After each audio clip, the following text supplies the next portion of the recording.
ఊర్ల మధ్య పంచాయతీ పెట్టిన ఆ మాయకారి ధరని తీసి బంగాళాఖాతంలో వేస్తామని చెప్తే మనందరం ఆశీర్వదించి జీవించి పార్టీ అధికారంలోకి వచ్చిన తర్వాత అన్న శ్రీ పొంగులేటి శ్రీనివాస్ రెడ్డి గారు రెవెన్యూ శాఖ మంత్రులు ఈ రోజు మన నాగర్ కర్నూలు పట్టణానికి వచ్చి నాగర్ కర్నూలు మండలంలో ఈ భూభారతి మీద అవగాహన సదస్సు కోసం వచ్చిన గౌరవ శ్రీనివాస్ రెడ్డి గారికి మనందరం చప్పట్లతోన స్వాగతం చెప్పాలని కోరుకుంటూ ఒక 4 గోడల మధ్యలో కొంతమంది కోసం తయారు చేసుకున్న ఆ చట్టాన్ని మనకు చాలా ఊర్లలో గ్రామాలలో ఎంఆర్ఓ ఆఫీసుల చుట్టూ ఒక్కసారి ఎంఆర్ఓ ఆ ధరణిలో రిజిస్ట్రేషన్ చేసిన తర్వాత ఆర్డీఓ కానీ కలెక్టర్ కానీ ఆ సంబంధిత పై అధికారులకు ఎవ్వరికి అధికారం లేకుండా పోలీస్ స్టేషన్ చుట్టూ కోర్టుల చుట్టూ అన్నీ వేసుకున్నారు వాళ్ళు.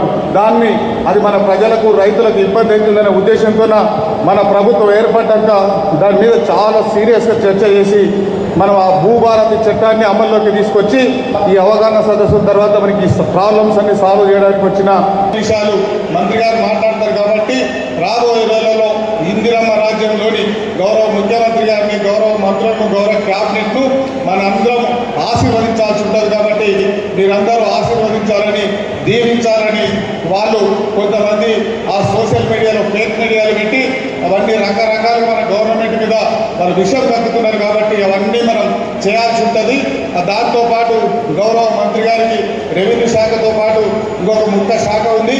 మనందరి కళ ఇందిరమ్మ ఇళ్ళకు కూడా గౌరవ శ్రీనివాస్ రెడ్డి సార్ మంత్రి కాబట్టి మా మహబూబ్నగర్ జిల్లా వెనుకబడ్డ జిల్లా కాబట్టి చల్లని చూసి మాకందరికీ కొన్ని ఇండ్లు ఎక్కియాలని రిక్వెస్ట్ చేసుకుంటూ అందరికీ ధన్యవాదాలు.